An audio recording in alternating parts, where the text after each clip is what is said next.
क्या आपने कभी सोचा है कि आत्मा संसार में क्यों भटकती है?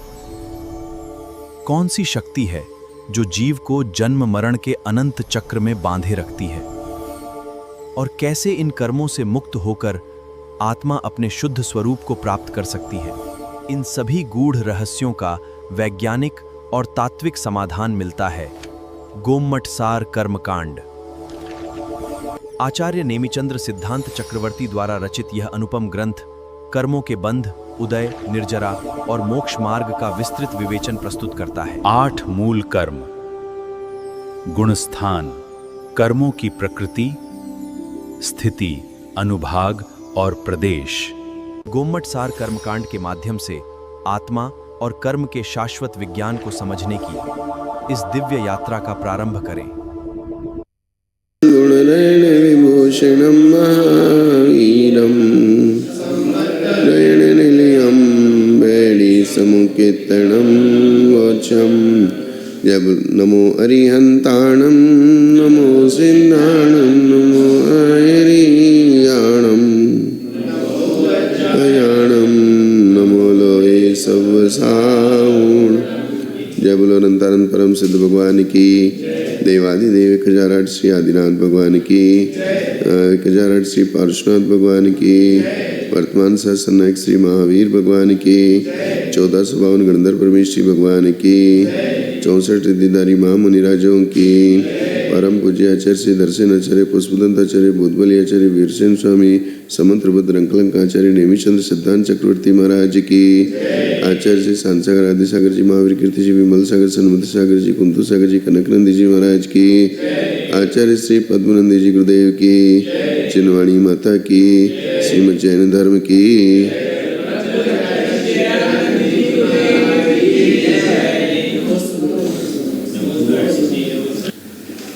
अब यहाँ बात चल रही थी 4 निक्षेप का कथन पूरा हो गया। 4 निक्षेप में नाम, स्थापना, द्रव्य भाव। नाम जो जाति गुणादि की अपेक्षा या निरपेक्ष, 2 प्रकार से, अपेक्षा सहित या निरपेक्ष। स्थापना 2 प्रकार की, तदाकार और द्रव्य 2 प्रकार का, आगम और नोआगम। नोआगम के 3 भेद, गायक, शरीर, भावी और तद्व्यतिरिक्त। शरीर के 3 भेद, भूत, वर्तमान, भावी। भूत के 3 भेद, चित, चावित और त्यक्त। त्यक्त के 3 भेद, भक्त प्रतिज्ञा, अग्नि और प्रायोगमन। और भक्त प्रतिज्ञा के जघन्य, मध्यम और उत्कृष्ट काल। फिर तद्व्यतिरिक्त के 2 भेद, कर्म और नो कर्म। इसमें कर्म की व्यवस्था तो यहाँ चली रही है, नो कर्म की व्यवस्था भी आगे की गाथाओं में आएगी, क्योंकि उन्होंने कहा कि कर्म को तो जानना आसान है लेकिन नो कर्म को जानना आसान है, इसलिए उसकी व्यवस्था और अलग से गाथाओं में बताएंगे। आगम और नो आगम। आगम भाव का मतलब उपयोग सहित जीव, वो आगम भाव है उस शास्त्र के उपयोग सहित।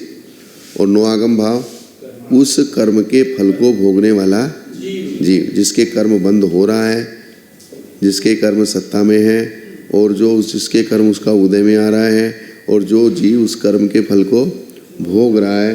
तो ये सारी जो प्रैक्टिकल जीव है, कर्मों से सहित जो प्रैक्टिकल जीव है, जिसके कर्म उदय में भी है, सत्ता में भी है और बंद भी है, उदीर्णा भी है, वो जो सारी व्यवस्थाएं हैं, वो व्यवस्था वाला जीव नो आगम भाव जीव है।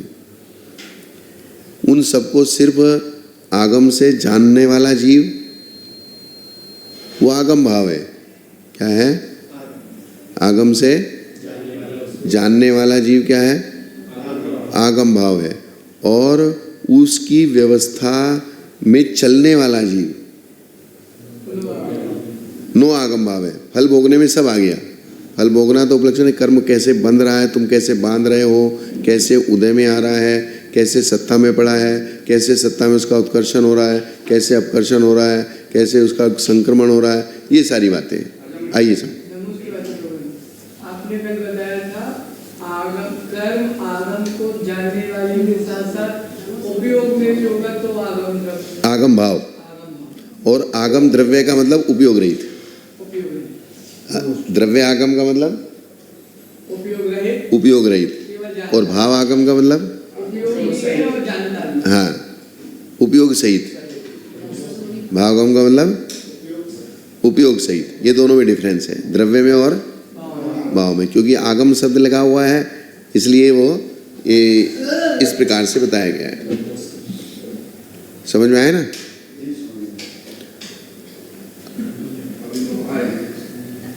अब आगे सबसे पहले इन्होंने कहा था नंबर कौन सी पढ़नी है? 67। अब मूल प्रकृति और उत्तर प्रकृतियों में नामादि 4 निक्षेप के भेदों को कहते हैं। क्या? मूल प्रकृति और उत्तर प्रकृतियों में नामादि 4 निक्षेप, इनके भेद कहते हैं। मूल उत्तर पैणीनम नामादि एवमेव नवरिम तु सगनामेण्य नामम तवणादव्यम हवे भावो। कर्म की मूल प्रकृति 8 है, उत्तर प्रकृति 148 है। मूल प्रकृति कितनी है? 8 और उत्तर प्रकृति, इन दोनों के नामादि 4 निक्षेप यहाँ पे किए गए हैं। 4 निक्षेप किसके किए गए हैं? कर्म के, मूल प्रकृति और उत्तर प्रकृतियों के। मूल प्रकृति 8 और उत्तर प्रकृति 148। उनका स्वरूप सामान्य कर्म की तरह है।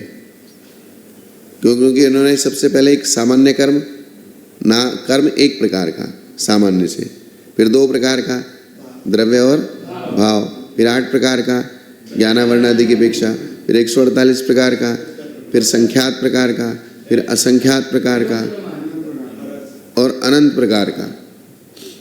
तो उनका स्वरूप सामान्य कर्म की तरह, किंतु विशेषता ये है कि जिस प्रकृति का जो नाम है उसी के अनुसार उसके 4 निक्षेप बनेंगे। क्या? जिस प्रकृति का जो नाम है, जैसे ज्ञानावरण, तो हमने आपका नाम लिख दिया ज्ञानावरण नंदी। ज्ञान प्रकृति का नाम नहीं है, ज्ञानावरण है। हास्य प्रकृति का नाम है, रति प्रकृति का नाम है। तो 148 जो प्रकृति है, निर्माण सागर, निर्माण, निर्माण नहीं, निर्माण प्रकृति निर्माण है। ऐसा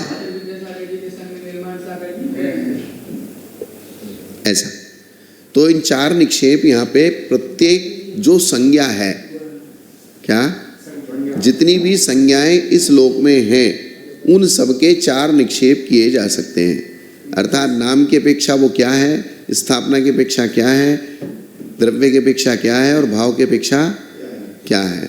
अब इसमें किस चीज का क्या प्रकरण है, ये वो निक्षेप से अनुभव होगा कि यहाँ पर इस शास्त्र में जो प्रकरण चल रहा है वो कौन से निक्षेप की अपेक्षा चल रहा है, ये बात है। क्योंकि निक्षेप का काम है अप्रकृत को हटाना और प्रकृत को लाना, अर्थात अप्रासंगिक। अप्रकृत का मतलब जो प्रासंगिक नहीं है। जैसे कहते हैं ना, आप विषय से विषयांतर मत हो, विषय से हट के बात नहीं करना। क्या नहीं करना? विषय से हटके अगर अप्रासंगिक बातें, अगर अप्रासंगिक बातें होंगी तो फिर मूल विषय समझ में नहीं आएगा। तो मूल विषय तक अपने को सीमित रहे। नाम का वर्णन चल रहा है तो नाम की बात करें, स्थापना का वर्णन चल रहा है तो नाम में स्थापना को घुसा के बात नहीं करें। पहले एक बार नाम को समझ रहे हैं हम, तो जाति की अपेक्षा, गुण की अपेक्षा, क्रिया की अपेक्षा या सापेक्ष निरपेक्ष, तो नाम को ही समझ रहे हैं, नाम को समझ रहे हैं। तो उस नाम को समझते हुए अन्य दूसरी चीजों का प्रयोग अगर करना है तो नाम को समझने में करना है।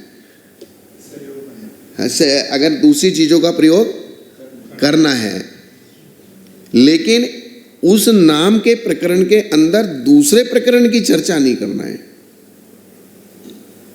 आपको ब्रह्मचर्य का प्रवचन करना है तो ब्रह्मचर्य का कीजिए, अन्य दूसरी चीजें लानी है तो उस ब्रह्मचर्य की ही सिद्धि के लिए कीजिए, उसके सपोर्ट के लिए। अब उपयुक्त कथन में कुछ विशेषता है। मूलोत्तर पैडीनम नामादि चौव्यम हवे सुगमम वज्जिताणोकम्मम नो आगम भावकम्मम चे। मूल तथा उत्तर प्रकृतियों के जो नामादि 4 निक्षेप हैं, उन चारों निक्षेपों को जानना सुगम है, किंतु नो कर्म तद व्यतिरिक्त और नो आगम भाव कर्म, किस दो को समझना है विशेष? नो कर्म तद व्यतिरिक्त किसी अंतर्गत है? हाँ हाँ हाँ, नो आगम द्रव्य के कर्म और नो कर्म, कर्म और नो कर्म, जो ऐसे 2 भेद किए हैं वो वाला नो कर्म, उसकी एक विशेष चर्चा चलेगी। और भाव में भाव में आगम और नो आगम, तो नो आगम भाव की विशेष चर्चा चलेगी। क्या? नो आगम भाव, क्योंकि मैंने कल बताया था कि ये पूरा शास्त्र नो आगम भाव के अंतर्गत है। ये पूरा शास्त्र किसके अंतर्गत है? नो आगम भाव, क्योंकि हमको समझना नहीं है। और इसको सपोर्ट करने के लिए भले ही अपन नाम स्थापना आदि का वर्णन करें, लेकिन वो समझना किसको है? समझना नो आगम भाव को है।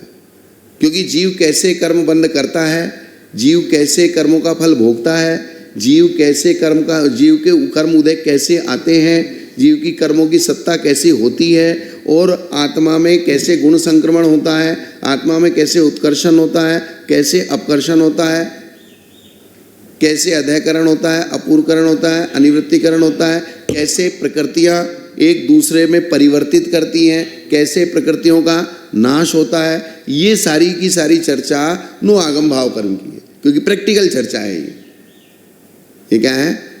यहाँ हम ये स्थापना की चर्चा नहीं कर रहे हैं, नाम की चर्चा नहीं कर रहे हैं, यहाँ हम जो द्रव्य की चर्चा नहीं कर रहे हैं। द्रव्य में तो जो कथन करने थे वो सारे बता दिए। तो ये नो आगम भाव कर्म का स्वरूप है, और इसमें और अगर कुछ विशेष होगा तो आ जाएगा। एक चीज हमेशा समझना, मैं जो भी कुछ कह रहा हूं अंतिम नहीं है। क्या? हाँ, प्रैक्टिकल जीव, सिर्फ जीव नहीं, ऐसा जीव जो कर्म का बंध कर रहा है, ऐसा जीव जिसके कर्म का उदय आ रहा है, ऐसा जीव जिसके कर्मों की सत्ता है, ऐसा जीव जिसके संक्रमण हो रहा है, ऐसा जीव जिसके उत्कर्षण अपकर्षण हो रहा है, ऐसा जीव। हाँ वही, एवं नो आगम भाव कर्म अर्थात उन कर्मों को भोगने वाले जीव की चर्चा। तो यहाँ इस कर्म कांड में हम किसकी चर्चा कर रहे हैं? कि जीव ने कर्म बंध कैसे किया, उसके कर्म का उदय कैसे आया, उसके कर्म की सत्ता कैसी है, उसकी आत्मा में गुण संक्रमण कैसे हुआ, इसलिए उस जीव की चर्चा है। हाँ, नो आगम भाव में। पहले द्रव्य निक्षेप के 2 भेद, आगम और तो नो आगम के भी ज्ञायक शरीर भावी तद्रिक्त व्यतिरिक्त के हिसाब से 3 भेद, तद व्यतिरिक्त के 2 भेद, कर्म और तो नो कर्म द्रव्य कर्म, इस शब्द से नो कर्म तद व्यतिरिक्त नो आगम द्रव्य समझना। जो द्रव्य क्षेत्र काल भव और भाव जिस प्रकृति के उदय स्वरूप फल में कारणभूत हो, वह द्रव्य क्षेत्र आदि उन प्रकृति के नो कर्म द्रव्य समझना चाहिए। आगे नहीं समझ में? क्या? जो द्रव्य क्षेत्र काल भव और भाव, जो द्रव्य क्षेत्र काल भव और भाव जिस प्रकृति के उदय स्वरूप फल में कारणभूत हो, ऐसा द्रव्य क्षेत्र काल भव भाव उन प्रकृतियों का नो कर्म होता है। मतलब बड़ा नाम नहीं लेके हम तद्वित नाम भी तो कहते थे ना, किसी का बहुत ज्यादा लंबा नाम हो तो शॉर्ट भी रख लेते हैं। हाँ, आपने वो हास्य का जोकर जैसे, हाँ, मतलब मतलब जैसे जो भी हमारा कर्म उदय में आ रहा है, उदय में विशेष रूप से फल देने लायक होता है, तो सामने कोई उसका निमित्त चाहिए। क्या चाहिए? उसका निमित्त विशेष चाहिए। वो निमित्त विशेष फल देने में आपके विशेष सहयोगी हो जाता है। जैसे आप मंदिर के अंदर बैठे हैं, बाहर झगड़ा हो रहा है, धारा 144 लगी हुई है, तुम भी देखने के बहाने बाहर जाके खड़े हो गए, तो सबकी भीड़ में तुम्हें भी पुलिस ने अंदर कर दिया। अब यहां अंदर बैठे रहते तो बच जाते, और आपका द्रव्य क्षेत्र काल बदल दिया आपने। क्या कर दिया? तो यहां का जो द्रव्य क्षेत्र काल है, यहां जैसे आप बैठे हो, अगर एक बार को आपको क्रोध भी आ रहा है, मान भी आ रहा है, मायाचारी भी आ रही है, तो उसकी कल्पना करना यहाँ थोड़ा सा कठिन है। लेकिन जब आप अपने सिस्टम में रहोगे, अपने लोगों के बीच में रहोगे, जहां आपको पूर्ण अधिकार है, तो वहां आपके क्रोध मान माया लोग सारे प्रकट हो जाएंगे। हाँ, वो सरल हो जाएंगे, क्योंकि आपका अधिकार है। इसलिए कथनचित आचार्यों ने कहा है कि आप दूसरे के अधिकार में रहो। क्या रहो? तो आपकी कक्षाएं मंद रहेंगी, कम उदय में आएंगी, या इंद्रियों के विषय जो जागृत होते हैं वे कम जागृत होंगे। जो स्वयं की स्वतंत्रता रहती है, क्या राजवार्तिक जी में एक व्यवस्था आई है, गुरु रूप ब्रह्म में रहना ही ब्रह्मचर्य है। हाँ, अर्थात गुरु की आज्ञा ही आपके व्रत हैं। स्वतंत्रता में कुछ भी हो सकता है। जहां हम अपने आप में स्वतंत्र हैं, वहां तो इसलिए वो जो जैसे द्रव्य क्षेत्र काल बदलता है, तो द्रव्य क्षेत्र काल बदलते ही सार कर्मों के उदय उदीर्णा की व्यवस्था भी बदल जाती है। हाँ, निमित्त पाके जहां आपको लगता है कि मैं यहाँ स्वतंत्र हूं, तो वो निमित्त पाके फिर आदमी जो है बहुत बाहर हो जाता है। ये चीज है। तो यही बात को यहाँ इसके सिस्टम को समझना है। अब सर्वप्रथम मूल प्रकृतियों के 9 कर्म कहते हैं। किसके? मूल प्रकृतियों के 8 मूल प्रकृतियां हैं। पड़ पड़िहारसि मज्जा, आहारम देह उच्च नीचंगम, भंडारी मूलाणम, नोकम्मम दवियकम्मम। तो ज्ञानावरण कर्म का 9 कर्म द्रव्य वस्त्र है। ज्ञानावरण कर्म का 9 कर्म द्रव्य वस्त्र है। तो वस्त्र क्यों कहा? ज्ञान को वस्त्र लोक व्यवहार में ढकता है। कैसे? अब ज्ञान तो किताबों से होता है भाई। ज्ञान किससे होता है? ये कितना है? 6 उपसम से होता है। तो 6 उपसम का सहयोगी कौन है? उस 6 उपसम का सहयोगी तो एक किताबें ही है ना। बाह्य निमित्त तो यही बनेगा ना, किताबें।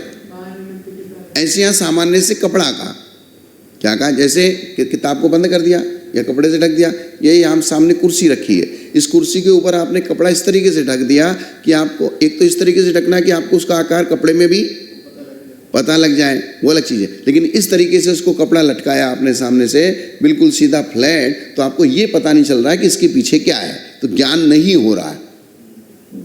तो कपड़ा ज्ञान होने में 9 कर्म हो गया। वो कपड़ा क्या हो गया? ज्ञान होने में 9 कर्म हो गया। इस तरीके से तथा से 7 कर्मों के क्रम से प्रतिहार, प्रतिहार के द्वारपाल। प्रतिहार का मतलब द्वारपाल। तलवार, तलवार भी शहद लपेटी। अब कुछ चीजें हम इस प्रकार की कर लेते हैं कि जो सुख भी होता है और साथ में दुख भी होता है, अर्थात साता साता दोनों साथ में भोगते हैं। मद्य यानी कि शराब, मोहिनी कर्म। मोहिनी कर्म का सहकारी कारण शराब है, और नाम कर्म का सहकारी कारण आयु कर्म का, आयु का सहकारी कारण आहार, और नाम कर्म का सहकारी कारण शरीर। गोत्र कर्म का सहकारी कारण उच्च नीच शरीर, और अंतराय कर्म का सहकारी कारण भंडारी। ये आठों कर्मों के 8-9 कर्म हैं सामान्य से, है आयु कर्म का। वो स्वभाव है प्रकृति का। यहां 9 कर्म बता रहे हैं। वे जो 8 चीज बताई थी, वे 8 उन प्रकृतियों के स्वभाव है। पैड़ी, सील, स्वभाव, प्रकृति कहो, सील कहो, स्वभाव कहो कि किस कर्म का क्या स्वभाव है, अर्थात क्या फल देने की उसकी सामर्थ्य है, अर्थात उसका नेचर क्या है। और उस नेचर को प्रकट होने में जो बाह्य सहयोगी कारण है, उस नेचर को प्रकट करने में जो बाह्य सहयोगी कारण है, वे 9 कर्म है, उनकी चर्चा है। हाँ, बाह्य सहयोगी मतलब आपकी आत्मा से पृथक बाहर में। तो जैसे वो कपड़ा है वो बाहर में है, कपड़ा किस में है? बाहर में, अंदर में नहीं है कपड़ा। ये दरवाजे को बंद कर रखा है, हमको चारों तरफ से गेट बंद है, कहीं भी छेद नहीं है, हमको मालूम नहीं पड़ रहा कि कमरे में क्या हो रहा है।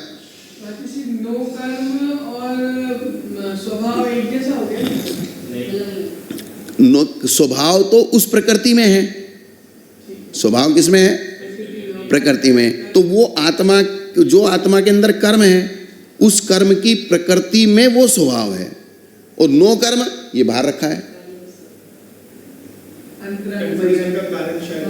हाँ, हाँ, वो आवरण का भी वस्त्र है, उदाहरण, और इसका भी वस्त्र हो गया, इसलिए तो वहां जो वस्त्र काम कर रहा है, आत्मा को, आत्मा के ज्ञान को ढक रहा है वो वस्त्र। वो ज्ञानावरण किसके ऊपर पड़ा हुआ है? ज्ञान के ऊपर। वो ज्ञान कहाँ है? आत्मा में। तो उस कर्म की प्रकृति ने किसको ढका है? आत्मा के ज्ञान को, यानी कि क्षयोपशम को। जिसको आपकी आत्मा में जो ज्ञान गुण है, उस ज्ञान गुण को ढकने का काम कपड़ा कर रहा है।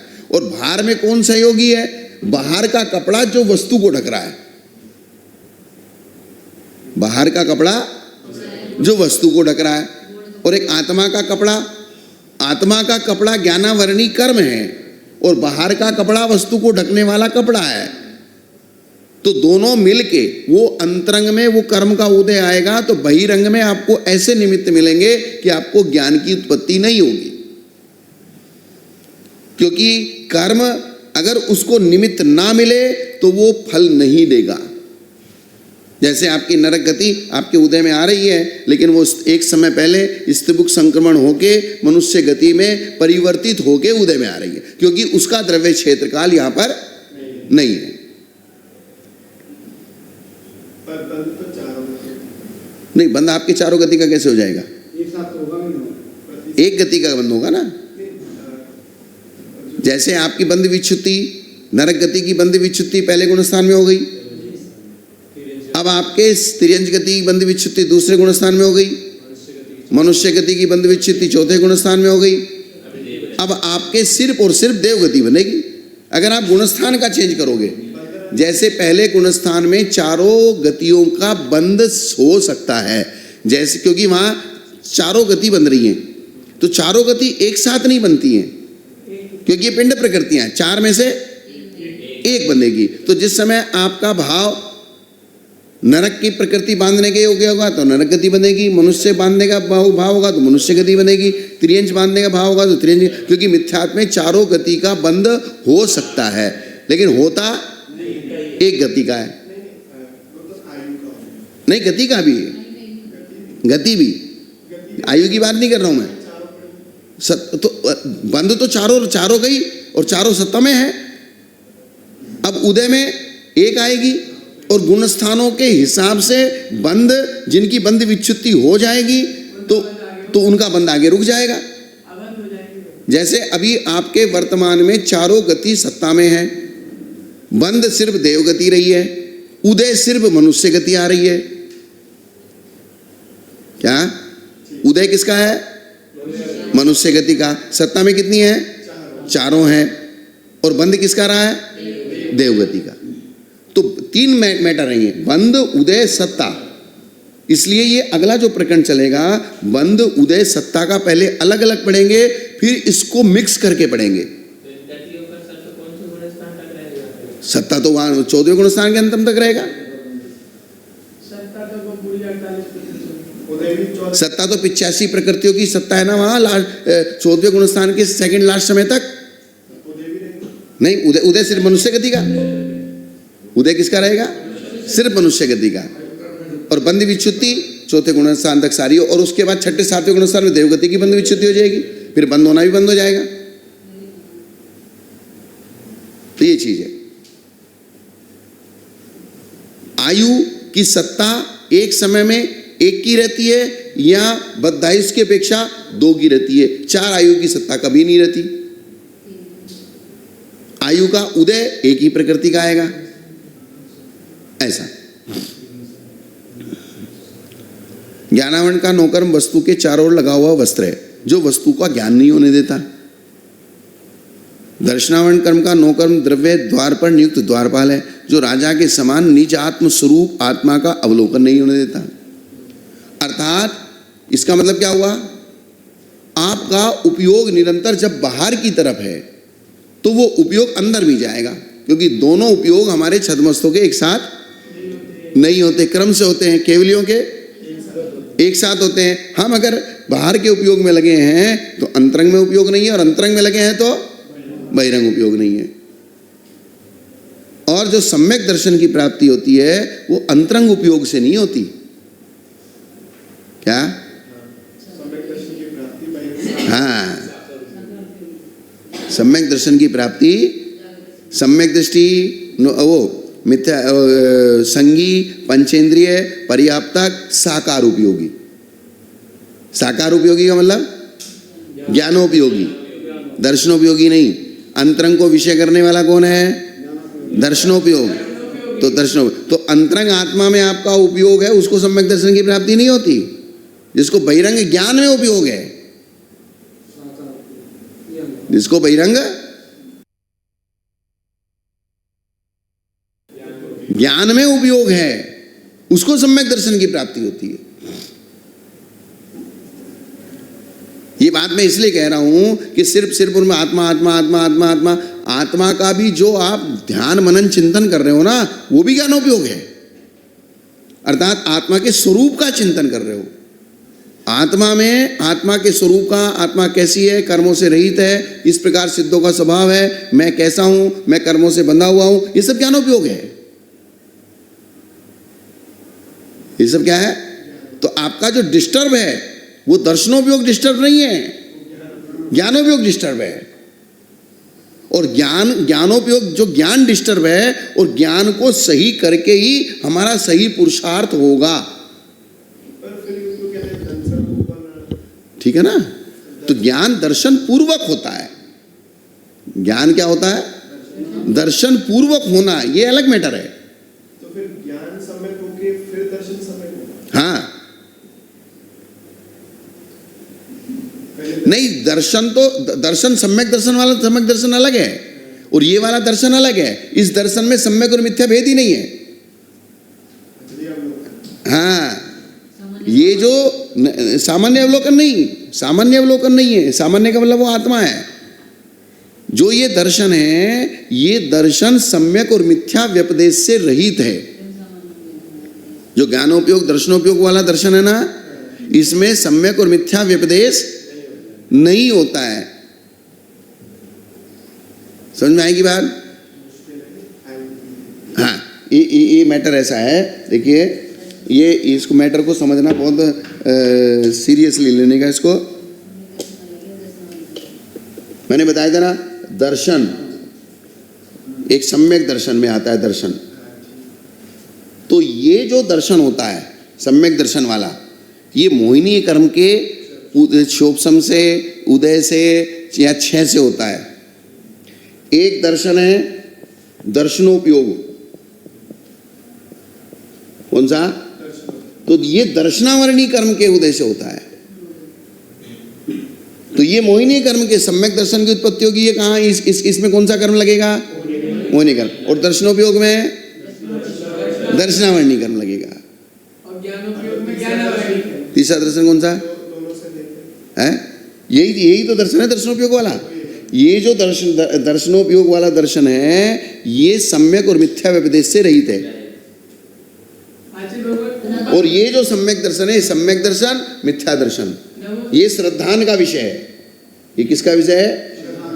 श्रद्धान का विषय। और ये ज्ञान कराने का विषय है। जैसे ज्ञान कराता है, ज्ञानावरणी कर्म के क्षोभसम से ज्ञान होता है, दर्शनावरणी कर्म के क्षोभसम से दर्शन होता है। तो ज्ञान भी ज्ञान रूप है और दर्शन भी ज्ञान रूप है।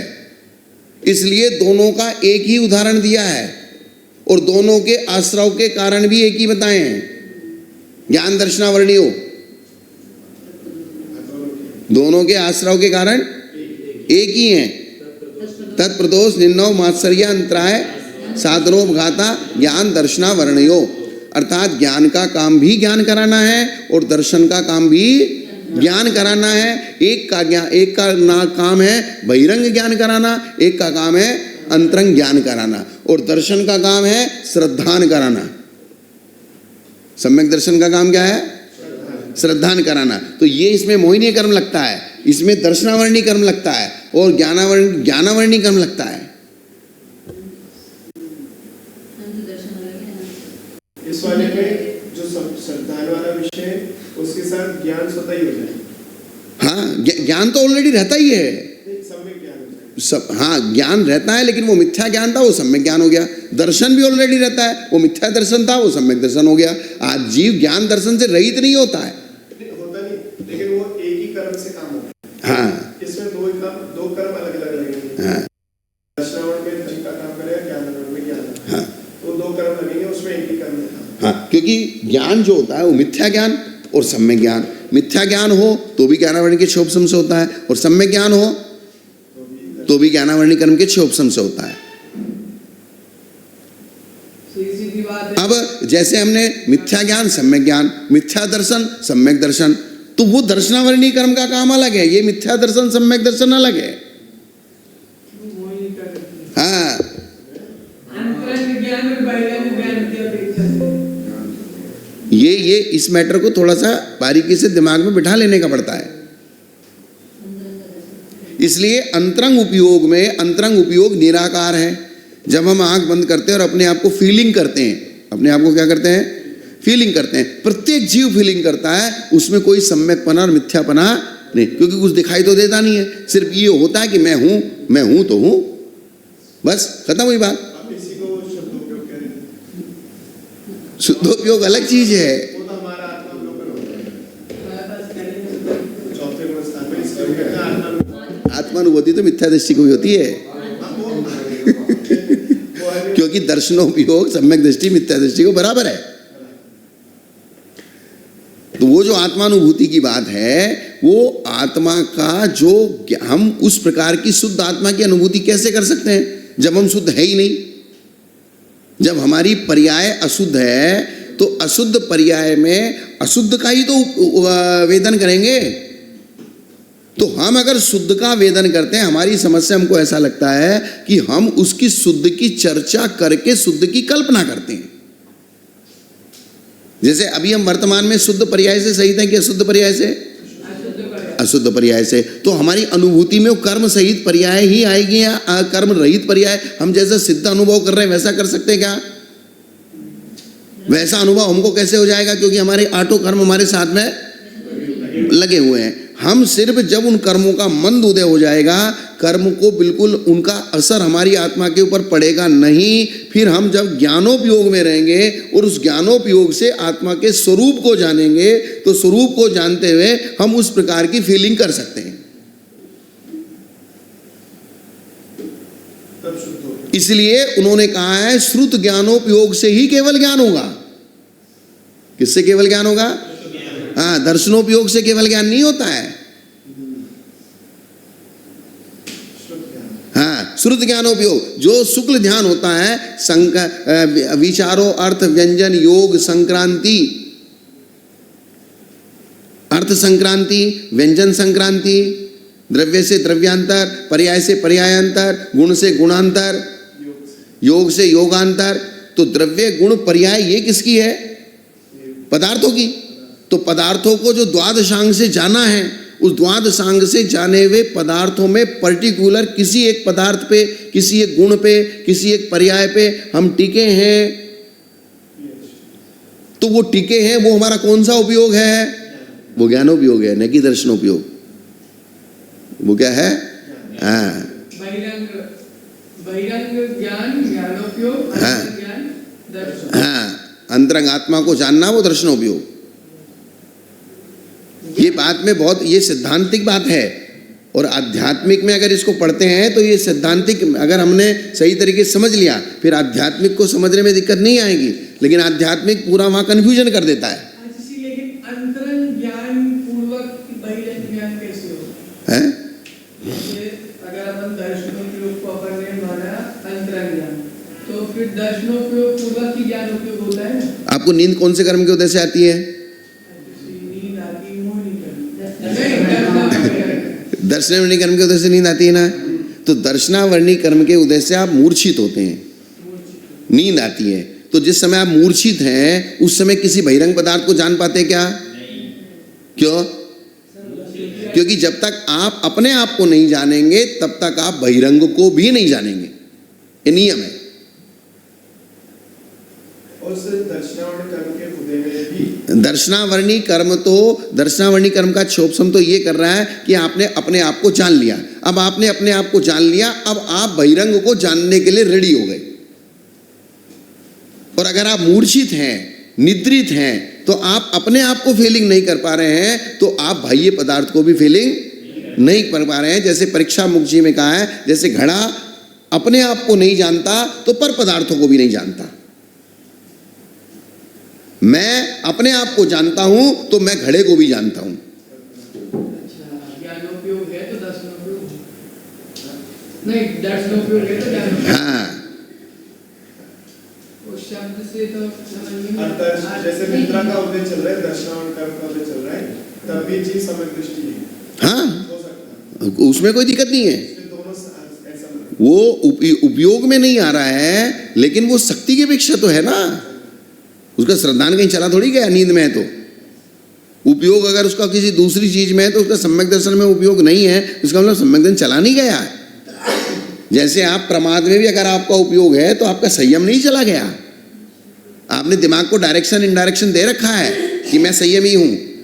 किसी कारण से आप अखबार पढ़ रहे हैं या कोई दूसरे उपयोग में चले गए हैं तो उस क्षण के लिए वो प्रमाद का विषय है। तो प्रमाद इतना ही है कि आपके संयम को नाश नहीं कर रहा है। अगर वो नहीं, अतिचार भी नहीं है, प्रमाद है। वो छठे गुणस्थान तक क्या बताया है?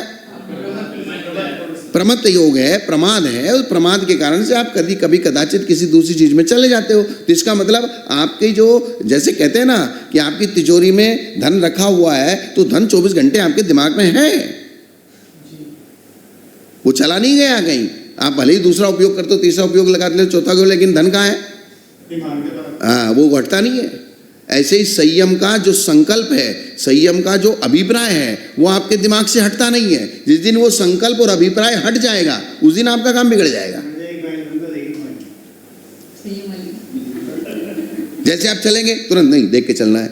जैसे आप बैठेंगे नहीं, पीछे लगाना है। जैसे आप भोजन करने जाएंगे नहीं, इष्टा समिति के अनुकूल होना चाहिए। जैसे आप कोई चीज ग्रहण करेंगे नहीं, अनुद्दिष्ट होना चाहिए।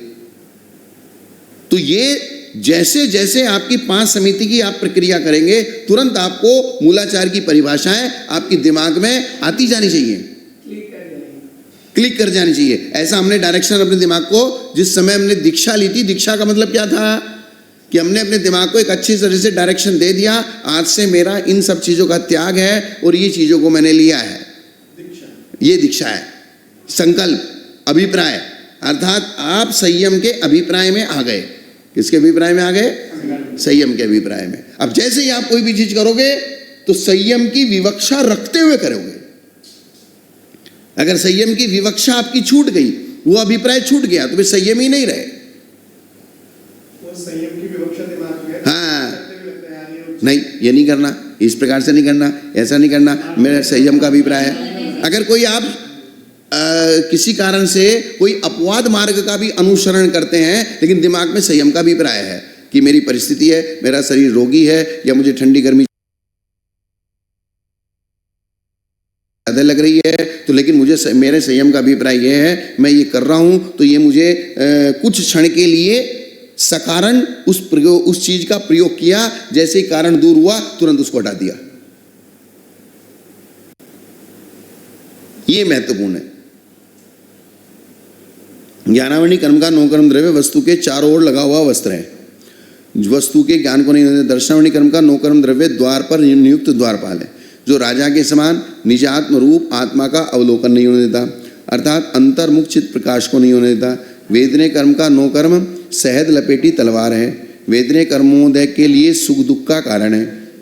वेदनीय कर्मोदय के लिए और मोहिनी का नौकर्म शराब है, जो मोहिनी के उदय के लिए जीव के सम्यक दर्शाने आदि गुणों को गाता है। आयु का नौकर्म 4 प्रकार का आहार है, जो शरीर के बल का कारण होने से शरीर में स्थिति का कारण होता है। नाम कर्म का नौकर्म औदारिक आदि शरीर है। गोत्र कर्म का नौकर्म उच्च नीच शरीर है, जो गोत्र कर्म के उदय के लिए उच्च नीच कुल को प्रकट करता है। अर्थात जैसे कहते हैं रक्त शुद्धि, शुद्ध रक्त अशुद्ध रक्त।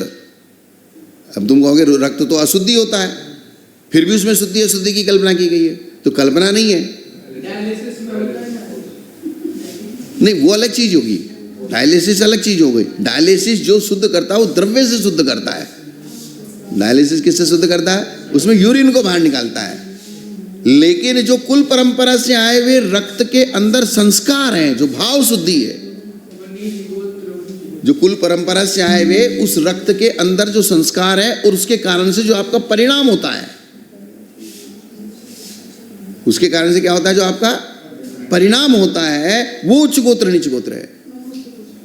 क्योंकि उच्च गोत्र नीच गोत्र को पुद्गल विपाकी में लिया, क्षेत्र विपाकी में लिया, कौन सी विपाकी में लिया? जीव विपाकी में लिया। और जो रक्त की डायलिसिस कर रहे हो ना, ये पुद्गल को पुद्गल में से पुद्गल निकाल रहे हो, संस्कार नहीं निकल जाएंगे।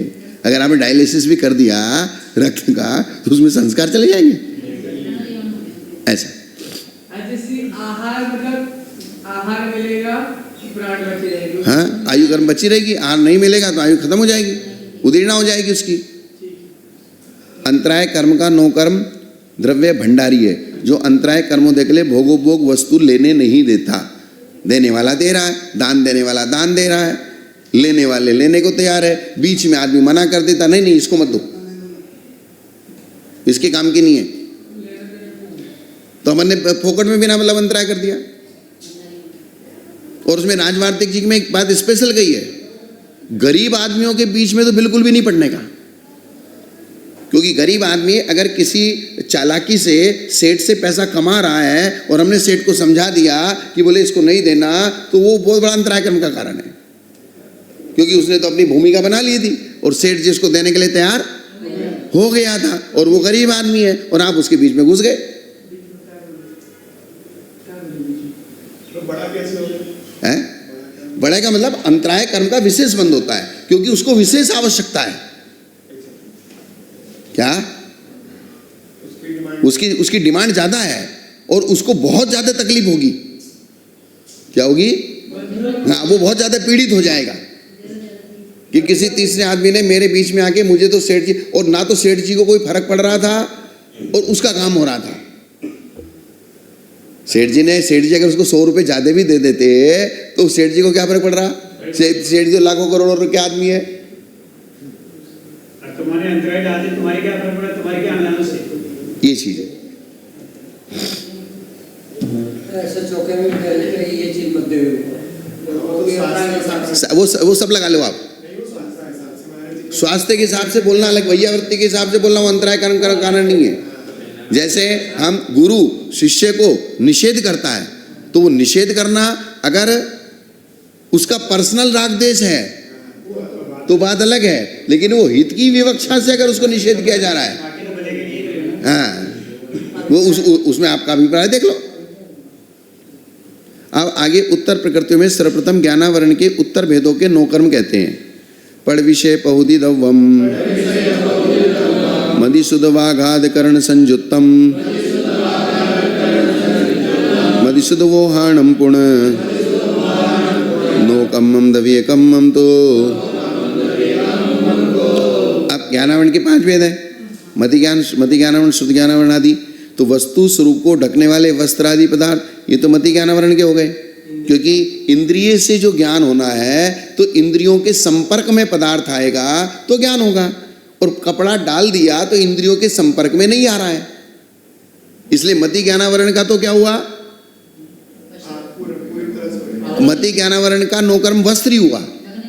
जैसे मूल कर्म में भी वस्त्र बता दिया सामान्य से, अब उत्तर प्रकृतियों का बता रहे हैं, तो उत्तर प्रकृतियों में मति ज्ञानावरण का क्या बताया, वस्त्र बताया। क्योंकि मति ज्ञान योग्य देश में स्थित जब पदार्थ होगा, इंद्रियों की रेंज में होगा, तब इंद्रियों को ज्ञान होगा। नहीं तो इंद्रियों की रेंज में अगर वो पदार्थ नहीं होगा, या छिपा हुआ होगा या ढका हुआ होगा, तो इंद्रियों को उसका ज्ञान नहीं होगा। अच्छा, जैसे आपने एक उदाहरण दिया कि कुर्सी पे कपड़ा रखा है, हाँ। और उसका आकार नहीं दिख रहा है, तो पूरी तरह से ढका हुआ है, लेकिन जैसे वो आकार से पहचान लिया, हाँ। तो किंचित, हाँ, तो उसमें दो विवक्षा है। जैसे जिसका क्षोभसम तीव्र होगा तो हल्का सा ढका हुआ होगा या पूरा ढका हुआ होगा, ये ऊपर से आकार देगा, फिर वो पहचान लेगा, पहले देखा हुआ। हाँ, पहले देखा हुआ है इस प्रकार से। लेकिन अगर किसका क्षोभसम बहुत मंद होगा तो उसके लिए तो कुर्सी पे कपड़ा पड़ा हुआ भी उसको कुर्सी का ज्ञान नहीं होगा। आकार से ये तो पहचान लेगा कुर्सी है, हाँ, कौन से कलर की है, ऐसा है। प्लास्टिक की है, लकड़ी तो वो नहीं पहचान पाएगा। तो इसलिए किंचित तो इंद्रिय विषयादि श्रुत ज्ञानावरण के नौकर में, बात समझ में आई ना स्वामी जी, प्रशांत सागर जी, नहीं प्रशांत नहीं, प्रश्मानंद जी। तो क्या मैं तो कह रहा था, अपन कमरे में बैठे हैं, हाँ। तब भी अपन को ज्ञान है, मेरा गंदी महाराज जी कमरे में मान लिखी है, हाँ, तब भी मान, ये कह रहा हूँ। तो वो धारणा में है। मति ज्ञान के 4 भेद है, अवग्रह, इया, अवाय और धारणा। और वो मति स्मृति संज्ञा, मति जो मति ज्ञान होता है, मति स्मृति संज्ञा चिंता, अवग्रह, इया, अवाय, धारणा। अवग्रह की परिभाषा क्या है, सबसे पहले अवग्रह की परिभाषा ये है, नहीं कुछ है नहीं है, कुछ है तो वो संशयात्मक हो जाएगा, संशयात्मक नहीं है इया, वो अवग्रह जो, और अवग्रह के बाद इया, वस्तु को आपने जान लिया, उसके जिस पार्ट को नहीं जाना, जिसके कारण से वो पहचानी नहीं जा रही है, वो इया उसका निर्णय करेगा। तो फिर अवग्रह क्या होगा? अवग्रह तो सामान्य रूप से जानना, सामान्य रूप नहीं, कुछ है ऐसा मत बोलो, वस्तु है, ये अवग्रह का काम है। वस्तु है, कुछ है, ये अनद्यवसाय का काम है। संशय विपर्य और अनद्यवसाय, कुछ है ये किसका काम है, अनद्यवसाय का काम है, लेकिन वस्तु है ये किसका काम है, अवग्रह का। क्योंकि अवग्रह मति ज्ञान का भेद है और मति ज्ञान ज्ञान का प्रकार है, सम्यक ज्ञान है। तो अवग्रह को आप संशय विपर्य अनद्यवसाय की परिभाषा से अलग रखो। किसे? क्योंकि संशय विपर्य अनद्यवसाय ज्ञान के दूषण है। संशय विपर्य अनद्यवसाय क्या है? ज्ञान के दूषण है, भूषण नहीं है। अवग्रह संशय विपर्य अनद्यवसाय से रहित है। हाँ, सम्यक ज्ञान का भेद है। मति ज्ञान किसका भेद है? सम्यक ज्ञान का। तो सम्यक ज्ञान का सबसे, मति ज्ञान का सबसे पहला भेद कौन सा है? अवग्रह। तो अवग्रह संशय विपर्य अनद्यवसाय से रहित है। उस रहित को करते हुए फिर अवग्रह की परिभाषा बनाओ। वस्तु है। हाँ, वस्तु क्या है? वस्तु है, और वस्तु में भी जो वस्तु है उसकी तरफ 99% झुकाव रहता है। अर्थात तो फिर ये कहेंगे अवग्रह और इया में क्या फर्क है? तो अवग्रह से वस्तु के जिस अंश को जाना और जो अंश जानना बाकी रह गया वो अंश इया जानेगा। वो अंश कौन जानेगा? इया जानेगा। तो इया जान के उसका निर्णय कर देगा। इया जान के क्या कर देगा? उसका निर्णय कर दिया, वो अवाय हो गया। और धारणा का मतलब तो ज्ञान में संस्कार है। धारणा का मतलब क्या है? संस्कार। अब इसके आगे जो उस वस्तु में और नया जानना है वो श्रुत ज्ञान करेगा। धारणा के बाद उस वस्तु में जो कुछ और नयापना लाना है, अर्थात उसमें जो जानना बाकी रह गया वो जानना बाकी कौन करेगा? वो श्रुति ज्ञान का काम है। तो मति ज्ञान पूर्वक शुद्ध ज्ञान होगा, अर्थात मति ज्ञान पहले वस्तु को लेगा और फिर उसके बारे में जो और विशेष चिंतन करना है वो सब काम किसका है? श्रुति ज्ञान का। मति ज्ञान से जानना हुए को और विशेष रूप में जानना। अवग्रह ने तो फिर उन्होंने ये भी कहा है कि अवग्रह या में भी फिर ऐसा ही हो जाएगा कि अवग्रह ने जो जाना और उसके बाद जो जाना वो ईया ने अलग जाना। अवग्रह से जाना हुआ और ईया से जाना हुआ अलग अलग है। जैसे मैंने आपको ये तो जान लिया, लेकिन और विशेष जानना है तो इतने जानने मात्र से आपको संपूर्ण जाना गया क्या? नहीं जाना गया। और भी बहुत सारी चीजें आपके अंदर।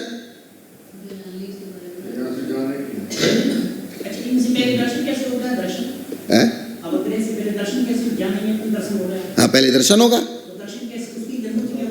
दर्शन की अनुभूति तो आत्मा है, वो आत्मा का विषय है, वो पदार्थों का विषय नहीं है। आत्मा को अवलोकन करना है ना, समझे स्वामी जी? है इसमें आत्मा है, ये पदार्थ है, ये पदार्थ है ना। पदार्थ का मतलब पदार्थ से क्या ले? अब आपका पदार्थ का व्याख्यान, पदार्थ का अपेक्षा क्या है? वस्तु। तो पदार्थ तो आत्मा भी है, आत्मा भी एक पदार्थ है, पुद्गल भी एक पदार्थ है, तो पदार्थ तो 6 है। तो 6 की अपनी अपनी आत्मा है। ये कहना चाहते हैं पदार्थ एक भेद आत्मा है।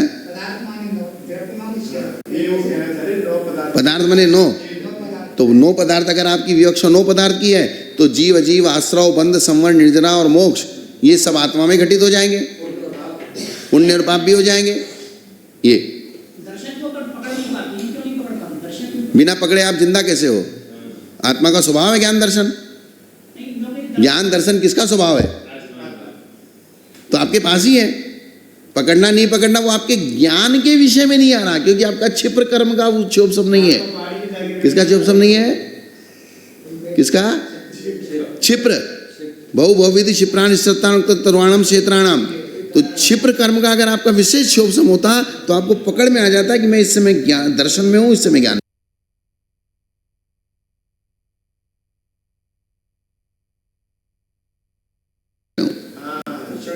हाँ, बहुत उसका टाइम कम है। बात समझ में आई ना? हाँ,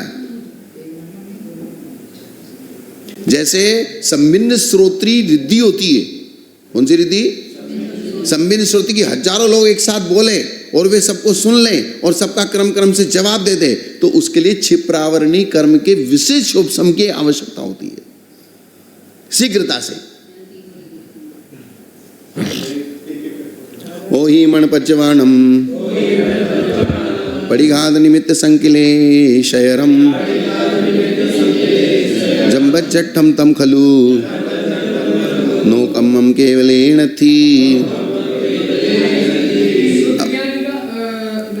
हाँ, ये इसका व्याख्यान बाकी रह गया। इंद्रिय विषयादि श्रुत ज्ञानावरण के 9 कर्म हैं। अर्थात जहाँ जैसे स्कूल में बच्चे जाते हैं, अगर प्रेम प्यार के प्रसंग में पढ़ जाते हैं तो पढ़ाई खत्म, ठीक है ना। जहाँ इंद्रियों के विषयों में लग जाएंगे वहाँ श्रुत ज्ञान बंद हो जाएगा, क्योंकि दिमाग फिर उसका फोकस क्या हो गया? वही प्रेम प्रसंग हो गया, इंद्रियों के विषयों की पूर्ति हो गई। इंद्रियों के विषयों के लिए अगर उसका दिमाग चला गया तो पढ़ाई खत्म हो गई। भक्ष विचार चला जाता है। तो यहाँ तो 5 इंद्रियों के विषय बता दिए कि अगर आप रसना इंद्रिय में, चक्षु इंद्रिय में, कर्ण इंद्रिय में, स्पर्शन इंद्रिय में, 5 इंद्रियों के विषय अगर आप लगे हैं तो आप श्रुत ज्ञान की आराधना नहीं कर सकते। सीधी सी गणित है। तो ये उसका बाह्य 9 कर्म है कि अगर आपको श्रुत ज्ञान नहीं होने देगा, अब मैं क्लास में बैठे रहोगे, दिमाग में तो बात दूसरी चल रही है। जैसे स्कूल में बच्चे क्लास में बैठे रहते हैं, दिमाग में बात वो अपने एक दूसरे को आगे पीछे ठल्ला मारते रहते हैं,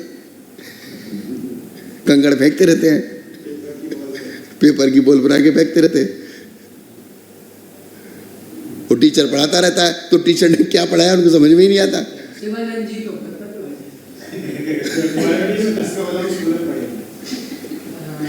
तो स्कूल में पढ़ेंगे तो स्कूल जैसा कुछ ना कुछ तो करेंगे, अनादिकाल के संस्कार है। स्कूल में पढ़े नहीं, स्कूल गए पढ़े तो पढ़े। अब अवधि ज्ञान और मन प्रिय ज्ञान का घात करने वाले संक्लेश परिणामों को उत्पन्न करने वाली बाह्य वस्तु। अब इन्होंने सीधा इसका कोई विशेष कारण नहीं बताया, ये बता दिया अवधि ज्ञान मन प्रिय ज्ञान को घात करने वाले संक्लेश परिणाम। तो कुछ संक्लेश परिणाम ऐसे हैं जो अवधि ज्ञान मन प्रिय ज्ञान को उत्पन्न नहीं होने देते। तो उन संक्लेश परिणामों को उत्पन्न करने वाली जो बाह्य चीज है,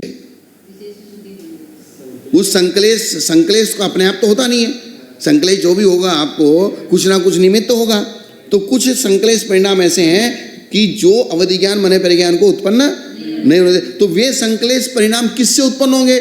जिस बाह्य वस्तु के निमित्त से वे संक्लेश परिणाम उत्पन्न होंगे, वो वस्तु अवधि ज्ञान और अवधि ज्ञान वर्ण और मन प्रिय ज्ञान का नौकर्म हो गई।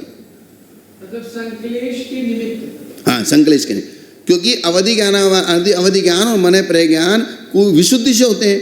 तो वो वाली विशुद्धि कब प्रकट होगी? जब वो वाला संक्लेश नहीं होगा,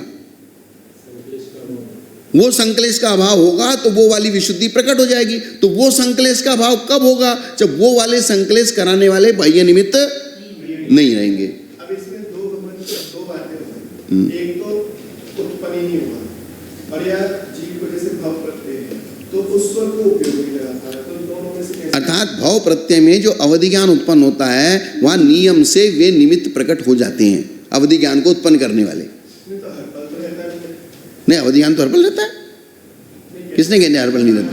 उपयोग लगाना पड़ता तो लेकिन आत्मा में प्रकट शक्ति रूप से, जैसे आपके चक्षु इंद्रिय का क्षोभ समय, तो हर पल रहता है कि कभी कभी रहता है? बस ऐसे ही लगा लो। तो उपयोग, अब आपकी आंख बंद है तो क्या आपके देखने की सामर्थ्य नहीं है?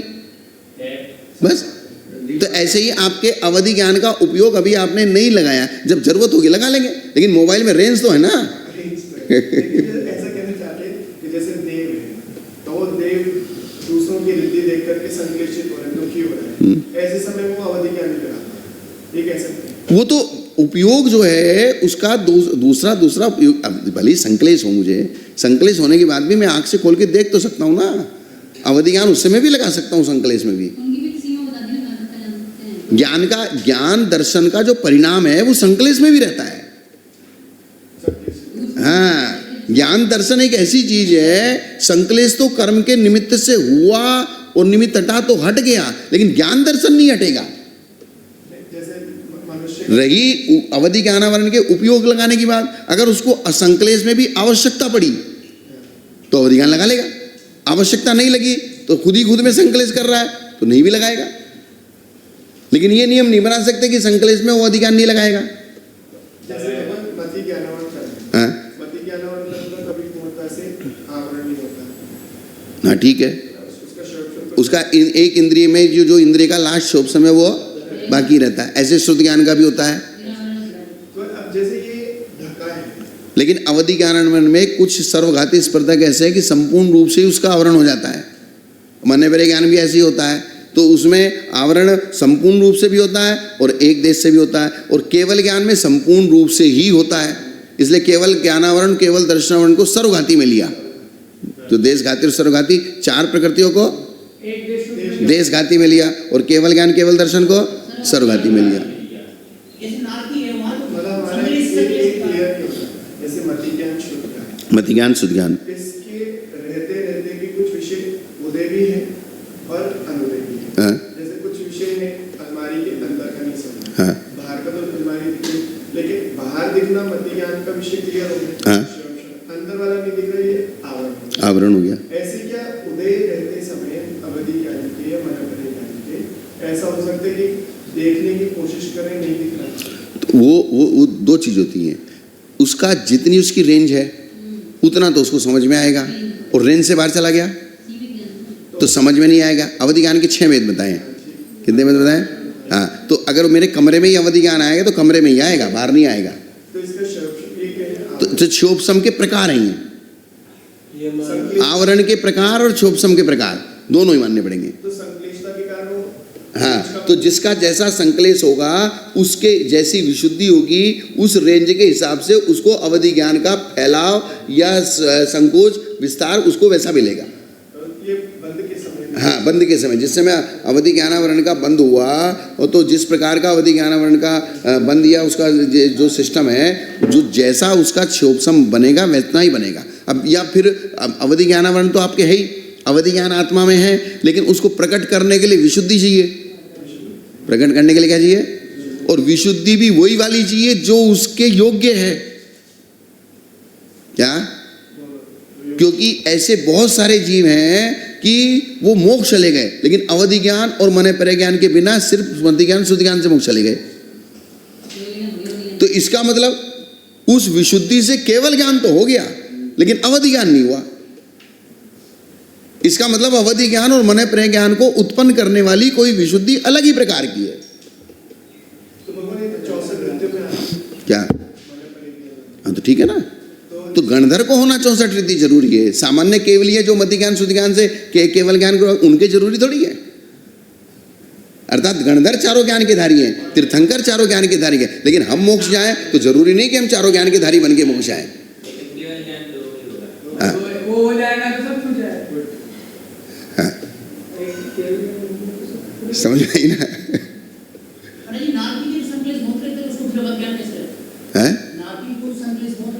नारकी केस, इनका प्रश्न अच्छा है। नारकी के संकलेश बहुत रहता है, फिर भी उसको अवधि ज्ञान होता है, और मोक्ष जाने वाले की विशुद्धि बहुत रहती है, फिर भी उसको अवधि ज्ञान नहीं होता है।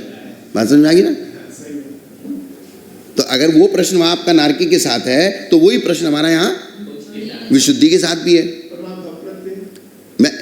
प्रश्न क्या था कि अत्यंत संकलेश होता है फिर भी वहां, तो यहाँ अत्यंत विशुद्धि होती है फिर भी अवधि ज्ञान नहीं होता है। तो बात बराबर। अगर उस प्रश्न का जवाब चाहिए तो इस प्रश्न का भी जवाब देना पड़ेगा। तो इसका मतलब क्या हुआ? अवधि ज्ञान को प्रकट करने वाले पर्टिकुलर कुछ परिणाम है जो अवधि ज्ञान मन परे ज्ञान को प्रकट करते हैं। पहले चाहे वो नरक में हो, चाहे स्वर्ग में हो, चाहे मनुष्य में हो, चाहे त्रिंच में हो, वो परिणाम जिसके हो जाएंगे उसको अवधि ज्ञान प्रकट हो जाएगा। को अवधि से मतलब नहीं है। यहाँ बात समझ रहे ना बात को?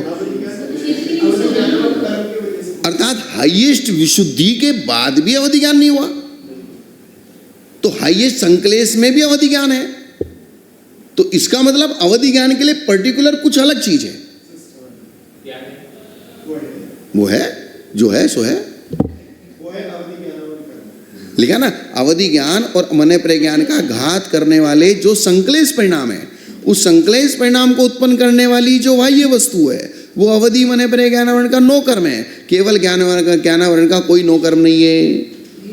क्या? यहाँ पे संकलेश को नो कर्म नहीं माना है, बाहर वस्तु को नो कर्म माना। तो ये तो हमने पहले ही बता दिया ना। नो कर्म का मतलब क्या है? बाह्य वस्तु का नाम नो कर्म है। उस चीज को दिमाग में रखते हुए सारी परिभाषाएं पढ़ो। कुछ नहीं है, क्योंकि केवल ज्ञान क्षोभसमिक नहीं है। केवल ज्ञान क्या है? क्षोभसमिक नहीं है। वो सीधा ही प्रकट होता है। होता तो पूरा ही होता है, नहीं होता तो बिल्कुल भी नहीं होता है। कुछ हो गया और कुछ नहीं हो गया ऐसा ऑप्शन नहीं है उसमें। हाँ, इसलिए उसका कोई नो कर्म नहीं है। अब दर्शनावरण का नो कर्म। पंचन्नम निदानम माहिस दही पहुदी होदि नो कम्मम वागाद कर पड़ादी चक्कुअ चक्षुण नो कम्मम। अब यहाँ 5 निद्रा रूप दर्शनावरण के नो कर्म द्रव्य, 5 निद्राओं के दर्शनावरण के नो कर्म द्रव्य भैंस का दही आदि वस्तुएं। क्या? दही आदि वस्तुएं। दही तो एक मुख्य करके बता दिया, लोक व्यवहार में प्रचलित है, लेकिन और भी बहुत सारा गरिष्ठ भोजन है, पकवान है, ज़्यादा घी का, ज़्यादा तला हुआ या थकान आदि है, जो भी आपको इस प्रकार से करने वाली चीज़ें, वे सब आपकी नींद में कारण है। चक्षु है, बादर, हाँ मादक वस्तु भी हो सकते हैं, जो आपको नींद लाए, मूर्छित करें। है? अरुचि से तो नींद आती ही नहीं है। अगर किसी चीज में अब पढ़ते हुए अरुचि है, रुचि नहीं लग रही तो फिर हाँ। तो ये अरुचि नींद की पूरी में लेकिन अरुचि का मतलब अलग चीज है। बोरियत, अरियत, अरति का नाम कर्म का उदय। अरुचि आपका एक भाव है, अरुचि द्रव्य नहीं है। यहाँ द्रव्यों की बात चल रही है। यहाँ नो यहाँ अरुचि आ रही है वो माने, हाँ, वो माने। अभी जैसे कहा ना संकलेश, इन सब चीजों के परिणाम से अवधि ज्ञानावरण का बंद होता है। तो संकलेश परिणाम नो कर्म नहीं है, संकलेश परिणाम आत्मा का हिस्सा है। संकलेश परिणाम का निमित्त जो द्रव्य है, ऐसे अरुचि वाले द्रव्य हो गए ना, अरुचि वाले द्रव्य और तो द्रव्य लगाना ना, अरुचि नहीं लगाना। इस कारण से अरुचि हो रही है। द्रव्य लगेगा तो नहीं होना ना, अभी दूसरा द्रव्य चेंज जाएगा, बस। इससे नहीं आएंगे। तो नो कर्म इज बाह्य द्रव्य, परिणामों से उसको अलग रखो। चक्षु अचक्षु, स्वामी जी इसमें दही के साथ मट्ठा भी जोड़ेंगे। हाँ हो सकता है। ताकि आपका सारा चीज निकल जाए। हाँ नहीं, सारा चीज, कोई मट्ठा दही को क्या करता है, सिर्फ बिलो देता है, उसमें पानी भी नहीं डालता है और उसको मट्ठा कहता है। वो मट्ठा में तो मात्रा निकल जाएगा। इसका मतलब क्या हुआ, ज्यादा घी वाली चीजें आपको नींद लाएंगी, क्योंकि दही का मतलब उसमें घी है, मट्ठे का मतलब अगर उसमें घी नहीं निकाला है तो उसमें भी घी है, अगर आपने ज्यादा तल दिया तो उसमें ज्यादा घी है, बाटी ज्यादा खा लोगे तो उसमें ज्यादा घी है। नीरस वाला मट्ठा, जिनका दही का त्याग है वो आजकल के लोगों का मट्ठा नहीं खाता। नीरस वाला मट्ठा। चार कर्म। चलिए, चक्षु अचक्षु दर्शनावरण के नो कर्म द्रव्य व्याघात कारक पटादी वस्तुएं हैं। क्या?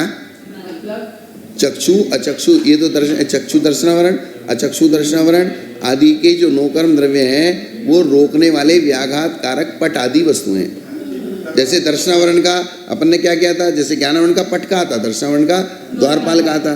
तो इस प्रकार से जो चक्षु दर्शनावरण नहीं होने दें, चक्षु दर्शन नहीं होने दें, ऐसे बाह्य निमित्त, अचक्षु दर्शन नहीं होने दें, ऐसे बाह्य निमित्त व्याघात का मतलब रोकने वाले। रोकने वाला और पट मतलब दरवाजा। दरवाजा कपड़ा, पट का मतलब दरवाजा भी होता है, पट का मतलब कपड़ा भी होता है। दोनों नहीं होगा। अब अवधि और केवल दर्शनावरण एवं वेदनीय कर्म के उत्तर वेदों का नो कर्म द्रव्य। ओ ही केवल दंसन नो कम्मम ताण नाण भंगो ये सादे दर्णो कम्मम इट्ठा निठन्न पाणादि। अब अवधि दर्शनावरण और केवल दर्शनावरण का नो कर्म अवधि ज्ञानावरण और केवल ज्ञानावरण के समान है। अर्थात अवधि दर्शनावरण का, अवधि ज्ञान का जो नो कर्म बताया वही अवधि दर्शनावरण का है, और केवल ज्ञान का नहीं बताया तो केवल दर्शनावरण का भी नहीं है। केवल दर्शनावरण का केवल ज्ञान के समान है। तो केवल ज्ञान का नो कर्म बताया क्या? नहीं बताया। तो केवल दर्शनावरण का भी नो कर्म नहीं है। तो अवधि अज्ञान का नो कर्म क्या बताया? अवधि ज्ञानावरण का ऐसा संकलेश उत्पन्न करने वाली वस्तुएं, तो अवधि दर्शनावरण में भी वही लगेगा। जैसे ज्ञान और दर्शन में दोनों एक साथ लगाए ना, तो इसी प्रकार से यहाँ बाह्य निमित्तों में भी ज्ञान दर्शन में एक साथ लगाया। साता वेदने का नो कर्म द्रव्य इष्ट अन्नपान, आपको इष्ट वस्तुएं जो आपको सुख दें वे साता वेदने का नो कर्म, और असाता वेदने का नो कर्म अनिष्ट अन्नपान जो दुख दे। तो ज्ञानवर्णी हो गया, दर्शनावर्णी हो गया, वेदनी हो गया। अब आगे मोहिनी आयदनाणम सम्मे मिच्छे ये हो दिनो कम्मम उभयम सम्मा मिच्छे नो कम्मम हो दिन नियमेने। सम्यक प्रकृति का नो कर्म द्रव्य जिनायतन। सम्यक प्रकृति जो आपकी विशुद्ध बनेगी, सम्यक दर्शन विशुद्ध बनेगा, वो जो 6 आयतन है उनका सम्यक, अर्थात आप लगातार बराबर 6 आयतनों की संगति में रहोगे तो आपका सम्यक दर्शन मजबूत बना रहेगा।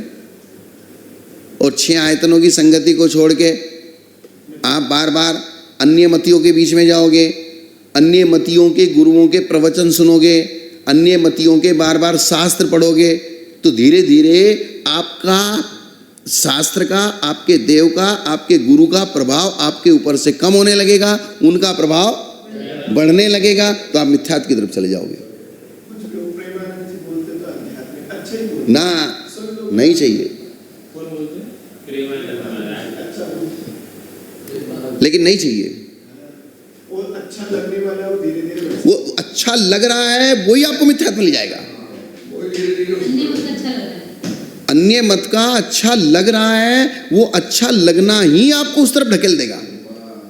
वो सच्चा लगने लगेगा। हाँ, उसका पक्ष मजबूत हो जाएगा और आपका अपना पक्ष कमजोर हो जाएगा। इसलिए सम्यक प्रकृति का जो नौकर्म द्रव्य है वो लगातार देव शास्त्र गुरु और देव शास्त्र गुरु को मानने वाले उनके साथ में रहना। आयतन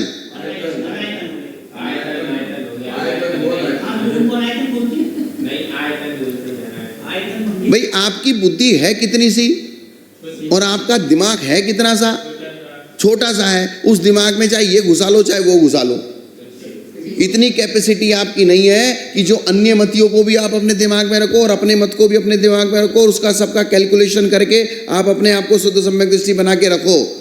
हमारी स्थिति ऐसी है, जरा सी चार चिकनी चुपड़ी बातें किसी दूसरे ने की तो हम उसमें बह जाएंगे। ये स्थिति है हमारी। हाँ?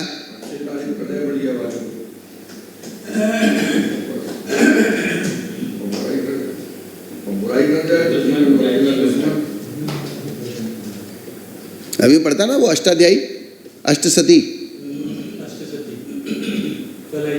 लिखी अपने आदमी ने है, उसकी टीका अपने जैन आदमी ने हिंदी टीका की है, लेकिन उसके ऊपर जो समर्पण लिखा है, क्या लिखा है? समर्पण अन्यमति का लिखा है। देखो आप अष्टसती में जो कल आई ना किताब,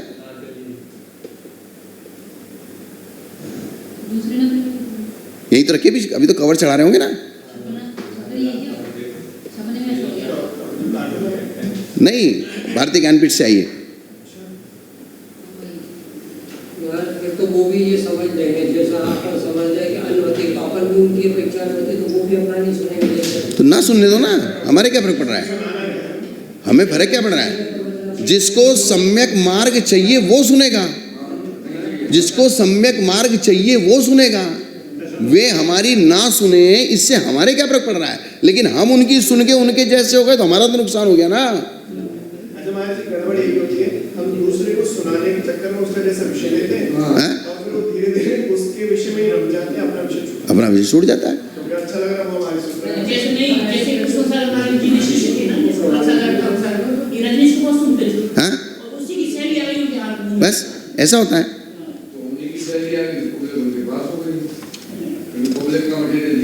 अष्टसती ये है कि नहीं, ये नहीं, ये तो प्रणम्य सागर ने लिखी है। एक कोई दूसरी किताब थी, उसी में थी एक किताब। हाँ, जो 4-5 किताब में देख रहा था ना, मुझे ध्यान में आया, उसी में थी एक किताब। मतलब कहने का मतलब मेरा क्या है? आयतनों में रहो तो आपके सम्यक दर्शन की मजबूती बनी रहेगी। अनायतनों में रहोगे तो आपका दिमाग कहीं भी खिसक जाएगा। इसलिए जीव कांड जी में चौथे गुणस्थान की, ध्यान सुनो, जीव कांड जी में चौथे गुणस्थान की परिभाषा बनाते हुए लिखा है, कुहेतु और कुदृष्टान से ये जीव सम्यक दर्शन की विराधना कब कर देगा इसका कोई भरोसा नहीं है, तुमको ही पता नहीं चलेगा। कुहेतु और कुदृष्टांत, क्योंकि हर व्यक्ति के पास अपने अपने हेतु हैं और अपने अपने दृष्टांत हैं। क्या? और दृष्टांत लोक व्यवहार में हर चीज को, गलत चीज को सिद्ध करने वाले भी दृष्टांत हैं और अच्छी चीज को काटने वाले भी दृष्टांत हैं। अच्छी चीज को सिद्ध करने वाले भी दृष्टांत हैं और गलत चीज को गलत सिद्ध करने वाले भी दृष्टांत हैं। सिर्फ आपकी वाक चतुराई होनी चाहिए। क्या होनी चाहिए? आपकी वाक चतुरता होनी चाहिए। आप अगर वाक चतुरता नहीं होगी, जिसने मर्डर नहीं किया है उसको फांसी हो जाती है और जिसने किया है उसको छूट मिल जाती है। तो ये क्या है? हाँ, हाँ, कुहेतु कुदृष्टांत। ये देखो,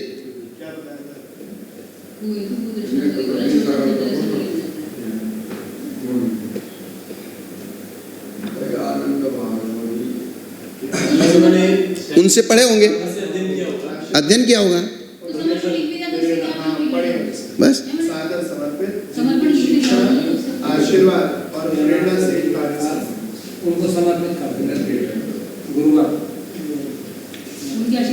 है कि लोक व्यवहार की अपेक्षा समर्पित कर दे, वो अलग चीज है।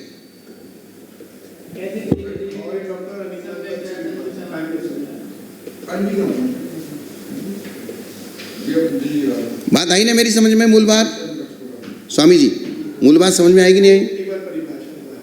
कुहेतु और कुदृष्टांत से क्षोभसम सम्यक दर्शन को विराधना करने में सम्यक दृष्टि को देर नहीं लगती, और आपको भी पता नहीं चलेगा कि कब आपका सम्यक दर्शन विराधित हो गया, कब आपके दिमाग में उस अन्य मत के प्रति अहोभाव जाग गया और अपने मत के प्रति अहोभाव कम हो गया। ये एक इस प्रकार की प्रक्रिया है कि आपको खुद को महसूस नहीं होगा। स्वामी जी कह रहे थे कि भैया वो तो एक देश लगाना, आप लोग बचाव के लिए, अपने खुद के बचाव के लिए। इसीलिए जो पहले गुणस्थान से 7वें गुणस्थान तक निरंतर गुणस्थानों का परिवर्तन होना बताया है कि आप 6ठे 7वें से 5वें में कब आ जाओगे, 5वें से 4थे में चले गए, 4थे से 3रे में चले गए, 3रे से पहले में चले गए, पहले से 5वें में आ गए, 4थे में आ गए, 3रे में आ गए। जैसे जैसे आपके परिणाम निरंतर ऊंचे नीचे होते रहेंगे। इसलिए यह कहा है कि आप आयतनों में रहो, अनायतनों में जाने। इसलिए हम लोगों को हमारे गुरुजी कहते हैं कि बोले अन्य मत की कोई किताब पढ़नी ही नहीं। पहली बात तो हमारी बुद्धि थोड़ी है, उनको किताबों को पढ़ने में हम जितना टाइम लगाएंगे उससे ज्यादा टाइम तो पहले आगम को समझने में लगाओ। और आगम अगर तुम्हारी पूरी अच्छी तरीके से समझ में नहीं आए, इसमें परफेक्ट नहीं हुए, और उससे पहले किसी अन्य मती ने आपके ऊपर प्रभाव डाल दिया, तो फिर गए गत्ते से। और जिसके दिमाग में कोई चीज चढ़ जाती है उससे फिर उसको छुड़वाना बहुत भारी है। हाँ, ऐसे बहुत सारे साधु हमने देखे हैं जो किस किस को फॉलो करते हैं। हाँ,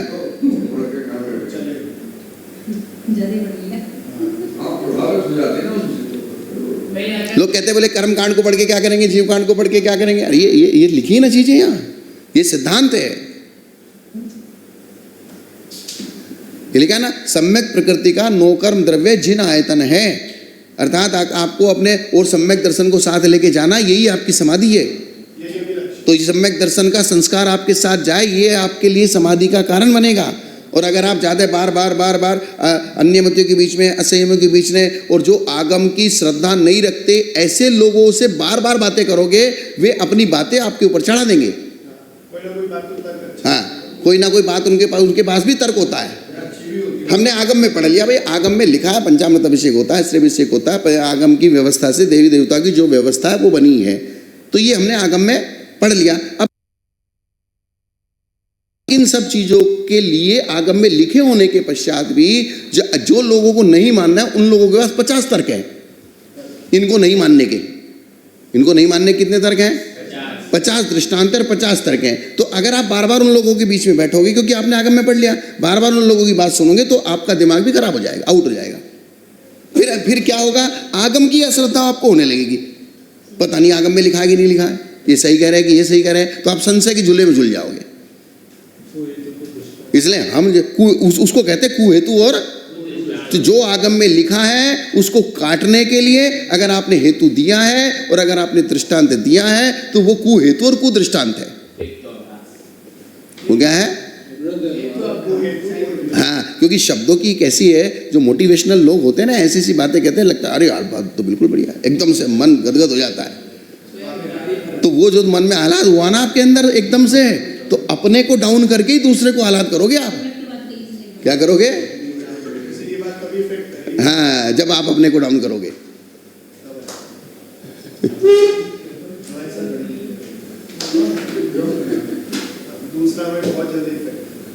तो जो दूसरे से इफेक्टिव होता हो उसको जाना ही नहीं उसके बीच में।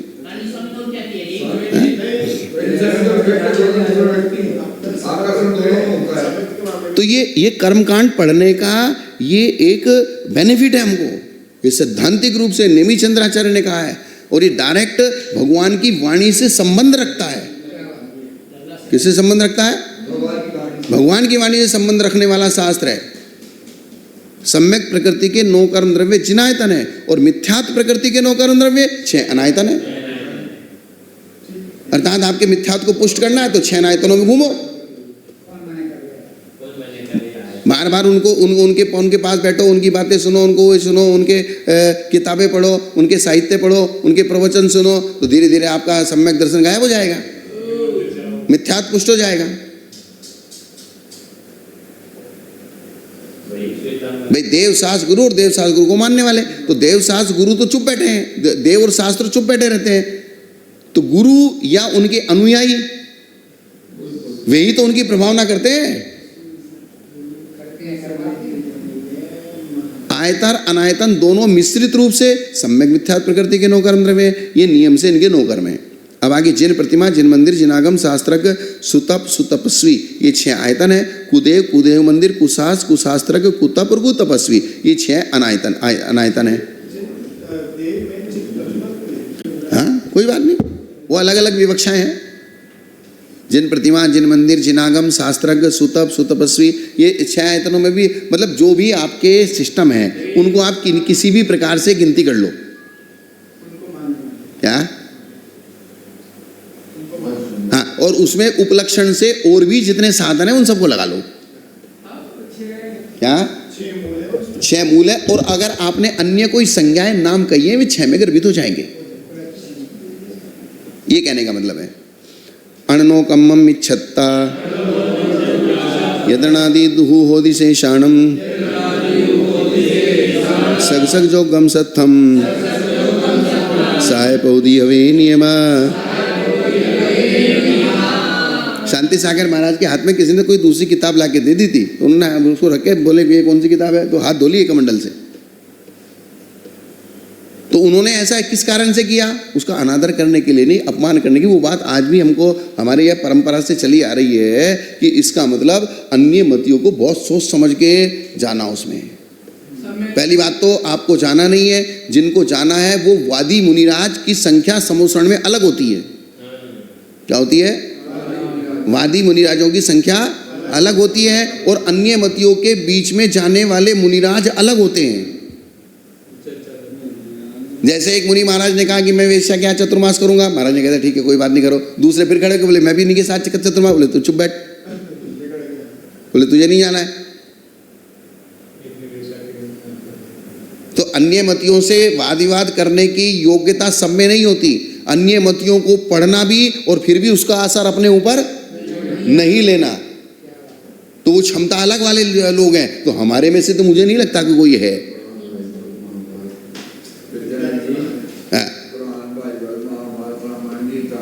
तो ठीक है ना, बस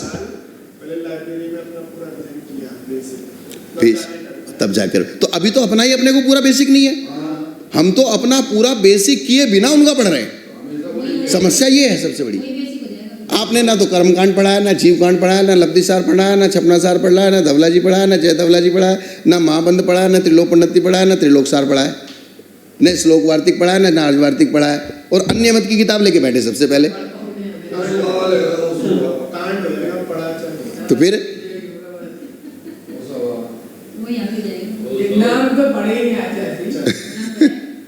अनंतानुबंधी सुनो, अनंतानुबंधी के 9 कर्म 6 अनायतन है।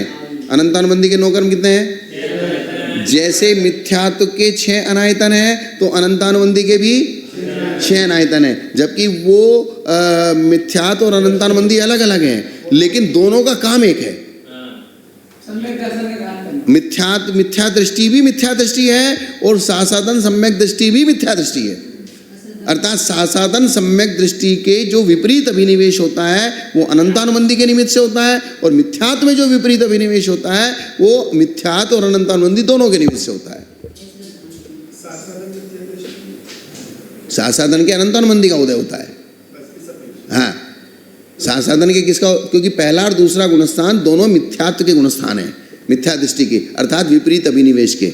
अर्थात दोनों में कुमति ज्ञान और कुश्रुत ज्ञान, कुअवधि ज्ञान कहाँ तक होता है? पहले और दूसरे गुणस्थान में। और तीसरे गुणस्थान में तीनों मिश्र ज्ञान होते हैं, और चौथे गुणस्थान में तीनों सम्यक ज्ञान होते हैं, और पहले दूसरे में तीनों मिथ्या ज्ञान होते हैं। तो मिथ्या ज्ञान होने का पहले में निमित्त है मिथ्यात्व, और दूसरे में निमित्त है अनंतानुबंधी। इसलिए अनंतानुबंधी और मिथ्यात्व के दोनों के 9 कर्म एक जैसे बताए। हाँ, 9 कर्म दोनों के एक जैसे हैं। शेष कसायों के नियम से नोकर्म द्रव्य देश चारित सकल चारित और यथाख्या चारित के घातक काव्य नाटक कोक शास्त्र आदि हैं। अश्लील शास्त्र क्या क्या लिखा खूब शास्त्र? कोक शास्त्र का मतलब संसार करने की जो प्रक्रिया बताई गई है कि कैसे संसार करना, कैसे विषय भोग करना। संसार को बढ़ाना।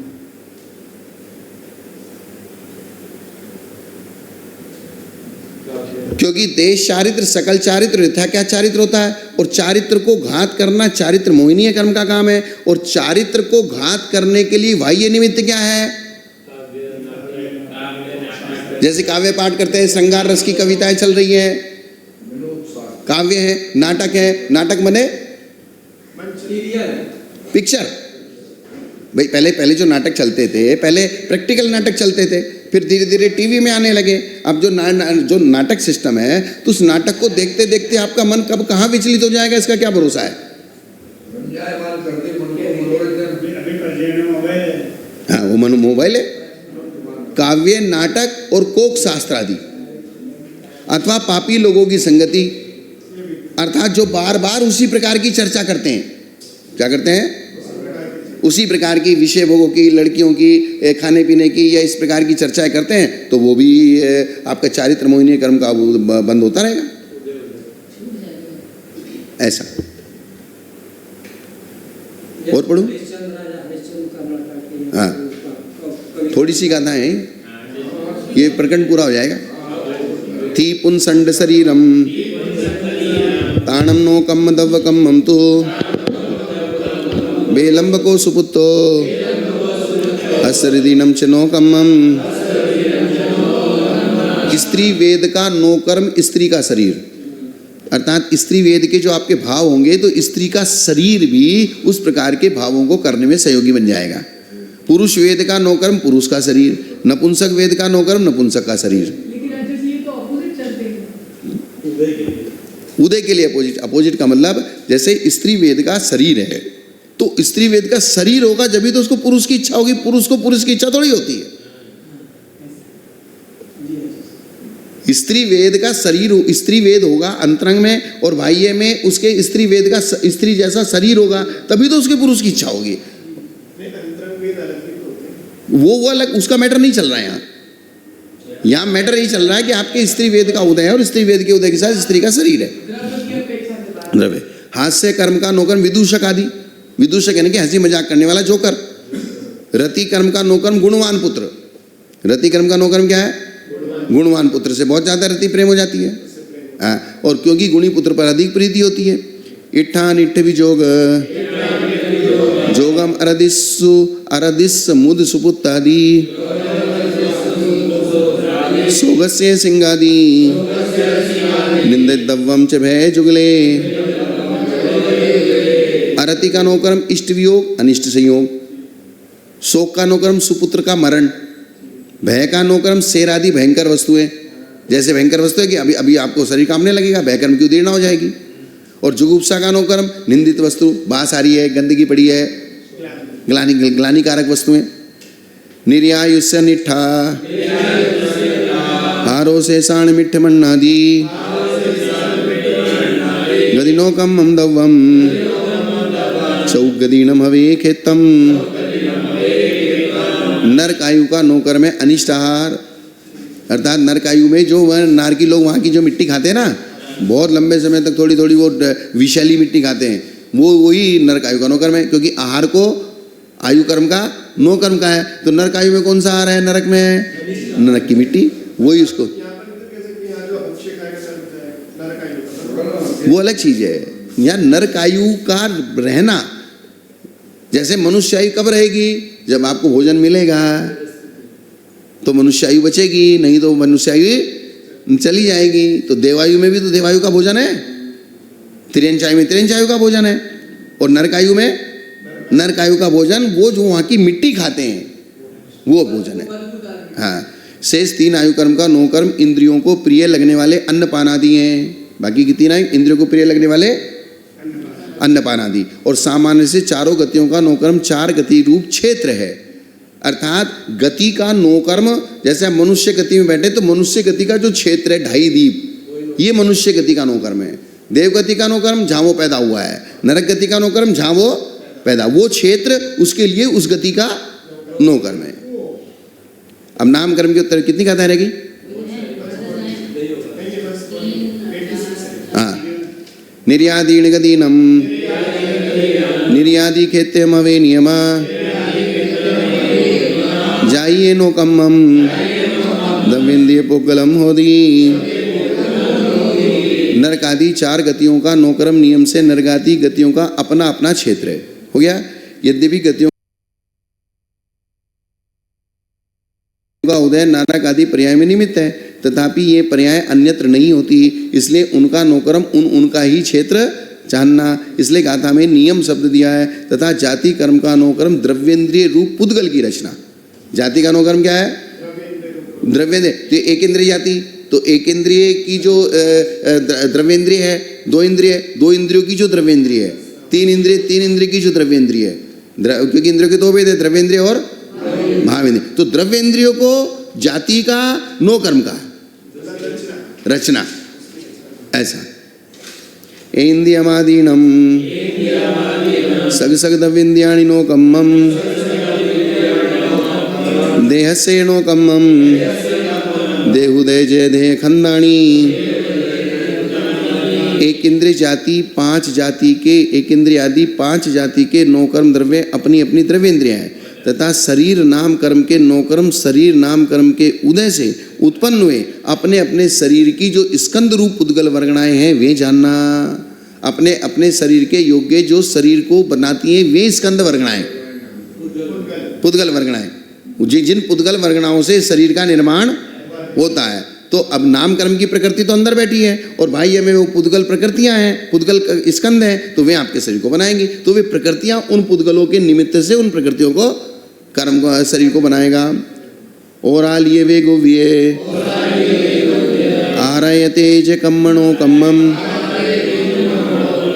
तानुदय च उदया कम्मे विसंशयम नियमा।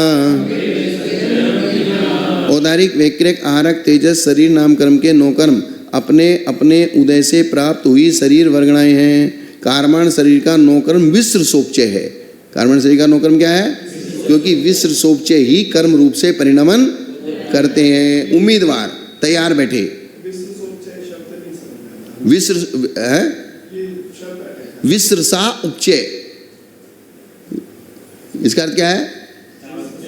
विश्रसा, विश्रसा यानी कि स्वाभाविक रूप से जो अपने आप उपचय, चय का मतलब होता है वृद्धि को प्राप्त हुए हैं, और उप का मतलब समीप, अर्थात आत्मा के प्रदेशों में जो स्वाभाविक रूप से वे कर्माण वर्गणाएं आकर इकट्ठी हुई हैं, उन कर्मान वर्गणाओं को विश्रसोपचय नाम दिया। बाहर से जो कर्मान वर्गणाएं, क्योंकि कर्म बनाने के लिए कौन सी वर्गणा? 23 वर्गणाओं में है कारमान वर्गणा। कारमान वर्गणा जो आके आपके आत्मा के प्रदेशों पे बैठी है, स्वाभाविक रूप से आके बैठी है, कर्म रूप परिणत होने के लिए आके बैठी है, अभी हुई नहीं है। जैसे ही आप परिणाम करोगे तैसे ही वे विश्रसोपचय कारमान वर्गणाएं कर्म रूप से परिणत हो जाएंगी, अर्थात उसमें स्थिति अनुभाग पड़ जाएगा। हाँ, बाहर वाली को विश्रसोपचय नहीं कहा। विश्रसोपचय मतलब स्वाभाविक रूप से आत्मा के ऊपर आके जो कारमान वर्गणाएं इकट्ठी हुई हैं। हाँ, जैसे आपने पढ़ा हो ना, विश्रसा, बादल आदि की ध्वनि को, शब्द के भेद में बादल आदि की ध्वनि को विश्रसा बोला है, स्वाभाविक, अर्थात जिसको करने का कोई कारण नहीं है, ऐसा। आगे ना समझ में? तो इसको शब्द अलग अलग, विश्रसा उपचय,